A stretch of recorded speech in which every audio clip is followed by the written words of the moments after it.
Hello friends, आज हम बात करेंगे एक इंटरेस्टिंग सवाल के बारे में। यदि किसी व्यक्ति को किसी नली में 100% ब्लॉकेज अगर आता है तो क्या हर व्यक्ति को ट्रीटमेंट यानी कि एंजियोप्लास्टी या बाईपास करना ही चाहिए? क्या क्या क्राइटेरिया है जिसके बेसिस पर डिसाइड होता है कि व्यक्ति को एंजियोप्लास्टी करवानी चाहिए या नहीं, या दवा पर चलाना चाहिए? और अगर हम ट्रीटमेंट करते हैं तो किस स्टेज में हम क्या स्ट्रैटेजी को यूज़ करते हैं, कब हम इंजेक्शंस का प्रयोग करते हैं, कब हम एंजियोप्लास्टी का प्रयोग करते हैं, कब बाईपास का प्रयोग करते हैं, आज इन सब चीज़ों को डिस्कस करेंगे। टॉपिक पर जाने से पहले जो लोग हमारे चैनल पर नए हैं उन्हें रिक्वेस्ट करूँगा कि चैनल को सब्सक्राइब करें, वीडियोस को लाइक और शेयर करें। हार्ट में नॉर्मली 3 नलियाँ होती है जो कि हार्ट को ब्लड सप्लाई करती है।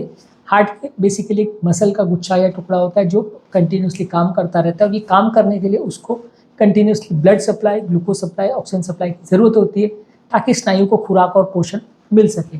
लेकिन कभी कभार ये नलियों में अगर क्लॉट हो जाए, ब्लॉकेज हो जाए, तो ये ब्लड सप्लाई कॉम्प्रोमाइज़ हो जाता है, जिसकी वजह से हार्ट के टिश्यू को ब्लड नहीं मिलता है।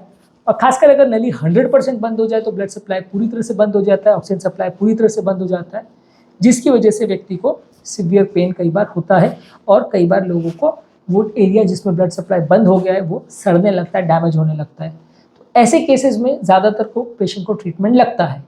यदि पेशेंट हार्ट अटैक के पहले 2-4 घंटे के अंदर आ जाए तो उसमें खून पतला करने वाला स्ट्रॉन्ग इंजेक्शन देते हैं, जो कि 30 से 50% केस में नली को खोल सकता है, और इसमें बाद में काफ़ी पेशेंट्स में एंजियोप्लास्टी भी लगती है, लेकिन 30 से 50% लोगों की नली अच्छी तरह से खुल जाती है। इसके अलावा दूसरा जो ट्रीटमेंट होता है वो है एंजियोप्लास्टी, जिसमें अगर नली में कोई ब्लॉकेज है तो उसको स्प्रिंग डाल के या स्टेंट डाल के हम नली को डायलेट कर देते हैं, जिसमें नली खुल जाती है। हार्ट अटैक वाले पेशेंट में ये तुरंत करना चाहिए। स्टेबल पेशेंट अगर है और कोई ऐसा पेशेंट आया है जिसको पहले से कभी ब्लॉक है और नली 100% है, तो कुछ स्पेसिफिक क्राइटेरिया पर डिसाइड करके हम ट्रीटमेंट करते हैं, उसको आगे डिस्कस करेंगे।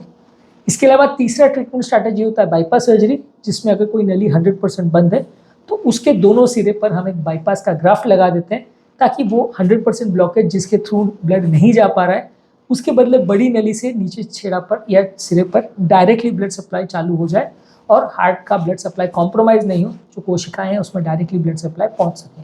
तो ये बाईपास सर्जरी होती है, लेकिन बाईपास सर्जरी ज़्यादातर जब मल्टीपल ब्लॉकेजेस होते हैं या मल्टीपल नलियों में ब्लॉकेजेस होते हैं जो कि एंजियोप्लास्टी के लिए फिजिबल नहीं होते हैं, तब ज़्यादातर लोग बाईपास सर्जरी को प्रेफर करते हैं। अब क्या हर केस में एंजियोप्लास्टी ज़रूरी है? देखिए, मान लीजिए अगर बहुत छोटी नली है जो बहुत कम एरिया सप्लाई कर रही है तो एंजियोप्लास्टी करे बगैर काम चला सकते हैं। सेकेंडली, अगर किसी व्यक्ति को एक नली का ब्लॉकेज है और बहुत अच्छे कोलैटरल्स बन रहे हैं, यानी दूसरी नलियों से उसमें छोटी छोटी ब्रांचेस आके उस नली के एरिया को सप्लाई कर पा रही है, जिसे कोलैटरल्स बोलते हैं, और पेशेंट को कोई सिम्टम्स नहीं है, कोई प्रॉब्लम नहीं है, और नली भी बहुत बड़ी नहीं है, अगर बाद में अगर अटैक आता है तो पेशेंट को इतना रिस्क होने का चांस नहीं है, तो वैसे केसेस में भी सिलेक्टेड पेशेंट्स को आप छोड़ सकते हो बिना ट्रीटमेंट के।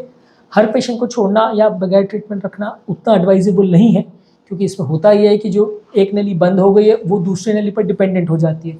तो जब कभी दूसरी नली में अटैक आता है तो ये नली का कोलैटरल सप्लाई भी कॉम्प्रोमाइज़ हो सकता है, जिसकी वजह से व्यक्ति को जान का खतरा डबल भी हो सकता है। यानी जिस नली में अटैक आया वो भी कॉम्प्रोमाइज़ हो गई, और जिसको वो सप्लाई कर रही थी पहले वो भी कॉम्प्रोमाइज़ हो गई, तो डबल अटैक जैसा आ सकता है, जिसमें जान का खतरा हो सकता है। तो हर वैसे पेशेंट को जहाँ कोलैटरल्स अच्छे हैं वहाँ ट्रीटमेंट के बगैर हम नहीं छोड़ते। लेकिन मान लीजिए अगर मीडियम साइज़ की नली है और बाकी दोनों नलियाँ या तीनों नलियाँ हेल्दी है, बिल्कुल कोई ब्लॉकेज नहीं है, कोलैटरल्स भी अच्छे हैं, पेशेंट को कोई सिम्टम नहीं है, तो वहाँ आप उसको दवा पर छोड़ सकते हैं।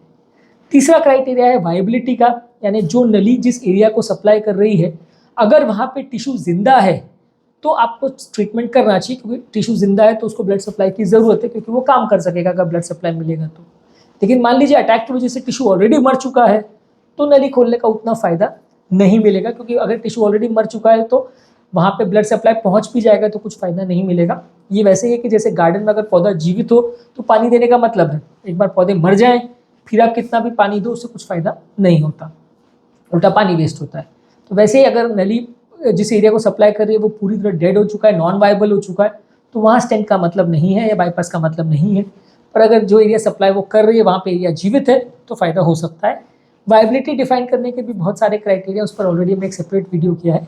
ज़्यादातर इकोकार्डियोग्राफी द्वारा, ईसीजी द्वारा, एंजियोग्राफिक क्राइटेरिया द्वारा, कार्डियक एमआरआई द्वारा, पेट स्कैन द्वारा, अलग अलग टेस्ट द्वारा इसे हम कंफर्म कर सकते हैं कि वो एरिया जीवित है कि मर चुका है।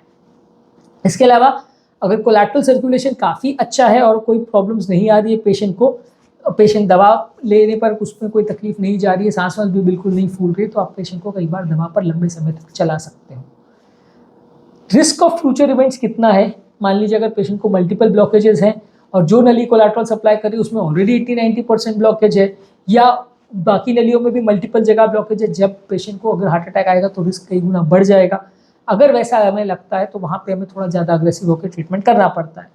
और मान लीजिए अगर पेशेंट को रिस्क फ्यूचर का बहुत ज़्यादा नहीं है, पेशेंट बहुत यंग है, कोई प्रॉब्लम नहीं हो रहा है उसको, मान लीजिए एक ही नली का ब्लॉकेज है, उसको कोलैटरल अच्छे मिल रहे हैं, पेशेंट को बाईपास अभी करवाना नहीं है, तो वैसे केस में आप फिर लंबे समय तक दवाई पर चलाते हो। पर दवाई पर चलाने का ये मतलब नहीं है कि आप छोड़ दो उसको भगवान भरोसे। उसका मतलब ये है कि आपको रेगुलर फॉलोअप करना पड़ेगा, रेगुलर ध्यान रखना पड़ेगा, और वक्त पड़े तो ज़रूरत पड़े तो ट्रीटमेंट अगर ज़रूरत है तो करना भी पड़ सकता है। साथ में दवाइयाँ, लाइफस्टाइल मॉडिफिकेशन और रेगुलर फॉलोअप और वॉचिंग ये ज़रूरी है। हर साल आप पेशेंट का ट्रेडमिल करके देखते हो, बीच बीच में अगर कोई सिम्टम में चेंज होता है तो कभी कभार एंजियो भी करके देखते हो कि नलियों का स्टेटस कैसा है और उसमें आगे क्या करना है। कई बार ये पेशेंट की चॉइस पर भी डिपेंड करता है, पेशेंट को भी ऑप्शन देते हैं कि भाई ये नली का ऐसा स्टेटस है, इसे ट्रीटमेंट करने से इतना % फ़ायदा या नुकसान होगा। अब पेशेंट क्या करना चाहता है, कई लोग अपने इंडिविजुअल चॉइसेस की वजह से, कई लोग फाइनेंशियल इशूज़ की वजह से, या कई लोग दूसरे सोशल फैक्टर्स की वजह से ट्रीटमेंट कराते हैं, कई लोग नहीं कराते हैं। तो वो भी कई बार एक पेशेंट का चॉइस भी इसमें इंपॉर्टेंस रखता है। हर व्यक्ति जिसको ब्लॉकेज खोलने की ट्रीटमेंट की ज़रूरत है, हर व्यक्ति ट्रीटमेंट कराएगा ऐसा ज़रूरी नहीं है। पेशेंट को भी चॉइस दिया जाता है कि आपको ये ऑप्शन है, आपको एंजियोप्लास्टी करना है कि बाईपास करना है कि दवा पर रखना है, और इसमें ये फ़ायदा है, ये नुकसान है, हर स्ट्रैटेजी उनको समझाई जाती है।